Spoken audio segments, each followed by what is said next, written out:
مسکینوں یتیموں کی خدمت کے لیے، مندر اور گردواروں بنانے کے لیے نہیں ہے. ہمارا بیت المال قرآن کی فلاح کے لیے ہے، دین کی سربلندی کے لیے، مندروں کے لیے نہیں ہے. دادا صاحب میں چندہ اکٹھا ہو تو اس سے شراب اڑائی جائے، اس سے جناب نہ جانے کیا کچھ. یہ چند دن پہلے مسجد وزیر خان اتنے بڑا وہاں پہ فلمیں بنائی جا رہی، مسجد میں فلمیں بنائی جا رہی ہے اور فلموں پہ ڈانس کیے جا رہے ہیں، اور گورنمنٹ ہماری اطراف. جناب کیا یہ ریاست مدینہ، ریاست مدینہ کا یہ موٹو نہیں ہے؟ ریاست مدینہ کا موٹو سیدنا فاروق اعظم نے فرمایا، جب جناب حافظ قرآن اس قدر گھر گھر میں حافظ قرآن، تو جب سیدنا فاروق اعظم کی شہادت ہوگی نا تو رمضان کو شبینہ پڑھا جا رہا، مسجدیں جگمگا رہی تھی. یہ تراویح 20 پڑھنے کی باجماعت جو یہ تجدید تھی نا، یہ سیدنا فاروق اعظم نے شروع کرائی. حضور کے بعد سیدنا صدیق اکبر کے دور میں نماز تراویح نہیں پڑھی جاتی تھی، لیکن اب یہ جو 4 خلفاء راشدین ہیں، ان کی سنت حضور کی سنت کا درجہ رکھتے ہیں.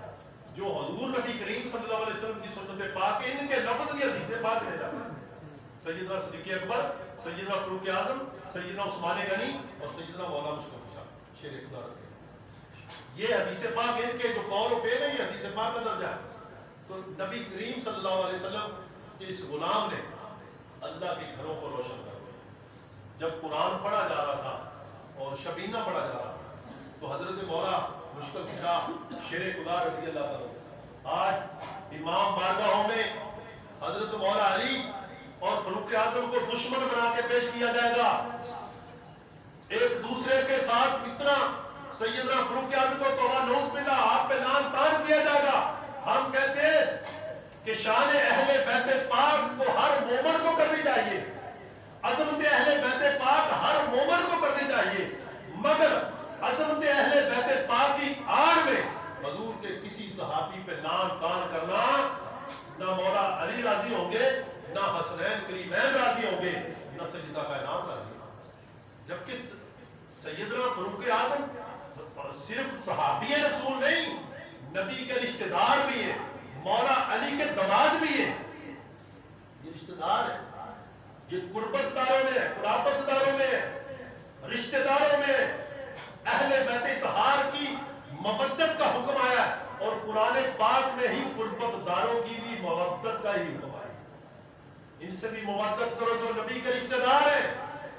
اور مولا علی گزرے، فرمایا دعا کی کہ یا اللہ عمر کی قبر کو روشن کر دے جس نے قرآن سے تیرے گھروں کو روشن کر دیا. سبحان اللہ. یہ دعائیں مانگنے والا کون ہے؟ مولا مشکل شاہ اور مولا علی رضی اللہ تعالیٰ کیا فرماتے ہیں؟ فرماتے ہیں جو شخص مجھے شیخین سے، شیخین ابو بکر اور عمر سے افضل جانے، میں علی کے نزدیک اسے 80 کوڑوں کی سزا ہے. اب مولا مشکل کشا تو یہ فرما رہے ہیں. تو آج ہمارا کلچر کیا ہے؟ حضرت سیدنا فاروق اعظم رضی اللہ تعالیٰ، یہ جو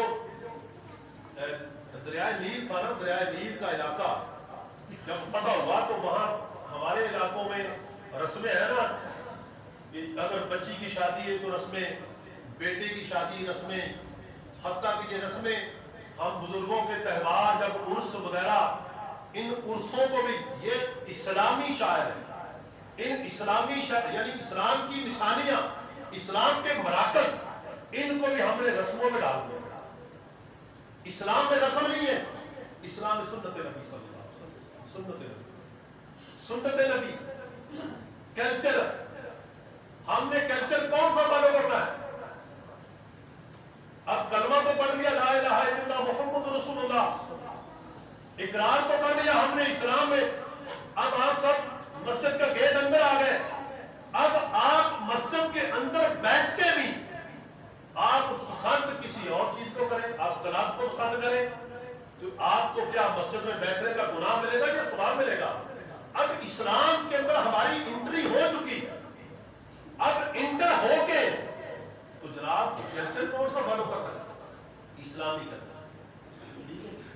اپنے بچوں کو تعلیم دو، سکول کی تعلیم ایک فن ہے، فن بھی سیکھو لیکن علوم بھی سیکھو۔ فن خالی سیکھو گے تو نقصان میں چلے جاؤ گے، ساتھ علوم سیکھو۔ اب علوم کی ٹائم ختم ہو گیا۔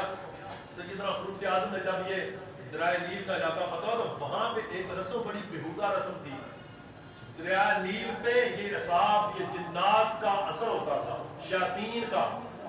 شیاطین دریا کو خشک کر دیتے تھے، اور ایک سال کے بعد جب لوگ ایک جوان بچی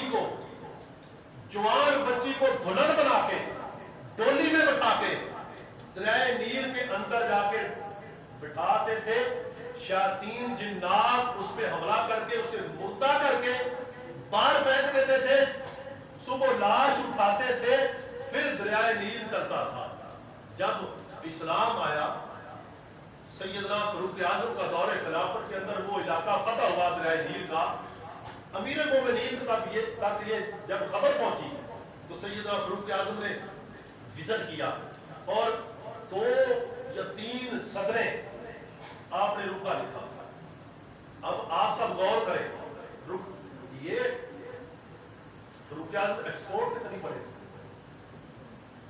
آج مجھے کوئی انجینئر، کوئی بڑے سے بڑا ایکسپورٹ کا بڑا مجھے 2 لائنیں لکھ کے کسی دریا کو خشک کر کے دکھائے یا چلا کے دکھائے، پتا چلا کہ ایکسپورٹ میں علوم نہیں ملتا، فنون ملتا ہے، اور محمد عربی کی غلامی میں علوم ملتا ہے۔ ٹھیک ہے، تو سیدنا فاروق اعظم نے 2 یا 3 صدریں لکھی۔ کس کو لکھی؟ دریا کو لکھی۔ فرمایا کہ اے دریا نیل، اگر تو خشک ہوتا ہے اللہ کے حکم سے تو عمر رب کا حکم تجھ سے زیادہ مانتا ہے۔ اگر تو خشک ہوتا اپنی مرضی سے تو پھر عمر تجھے حکم دیتا ہے۔ اللہ نے زمین کا خلیفہ انسان کو بنایا، خلیفۃ اللہ انسان ہے، رب کا نمائندہ زمین پہ انسان ہے، مگر اقبال نے کیا کہا کہ فرشتہ کہنے سے میری تکذیب گھٹتی ہے، میں تو مسجود ملائک ہوں، مجھے انسان رہنے دو۔ کہتا ہے کہ مجھے فرشتہ نہ کہو، فرشتہ کہنے سے میری عزت کم ہوتی ہے، میں تو فرشتوں کی سجدہ کرنے والی چیز ہوں، مجھے انسان رہنے دو۔ جناب انسان بنو، تو انسان انس کا گہوارا محبت سے لبریز انسان ہے، جس کے دل میں خشکی آ جائے، نرمی ختم ہو جائے، وہ مقام انسانیت پہ نہیں رہتا۔ اپنے دلوں میں محبت رسول پیدا کرو صلی اللہ علیہ وسلم۔ جب محبت رسول پیدا ہوگی تو اللہ کی محبت اس وقت تک نہیں ثابت جب تک آپ اللہ کے قربے کے ساتھ پیار کریں۔ یہ مخلوق خدا اللہ کا قربہ ہے، اور بندہ رب سے محبت کرے اور رب کے بندوں سے نفرت کرے تو رب کی محبت ناقابل قبول ہے۔ وہ سیدنا فاروق اعظم نے جب رکا، خادم کو دیا کہ جاؤ لے جاؤ، اور عربی گھوڑا اس پہ سوار ہو کے گیا، فرمایا کہ رکا پھینک کے واپس جلدی پرتانا۔ تو جب خادم نے رکا پھینکا دریا کے اندر، جب سینٹر میں جا کے، تو گھوڑا دوڑایا، اور دریائے نیل کے باہر ابھی گھوڑا نہیں آیا تھا، تو دریائے نیل خشک تھا پہلے، تو پانی کی چھلے گھوڑے کے قدموں سے نیچے سے گزر چکی تھی۔ یہ تھا عمر کا عدل، یہ تھا عمر کی دہشت، یہ تھی عمر کی پاور، یہ تھی عمر کی غلامی رسول صلی اللہ علیہ وسلم۔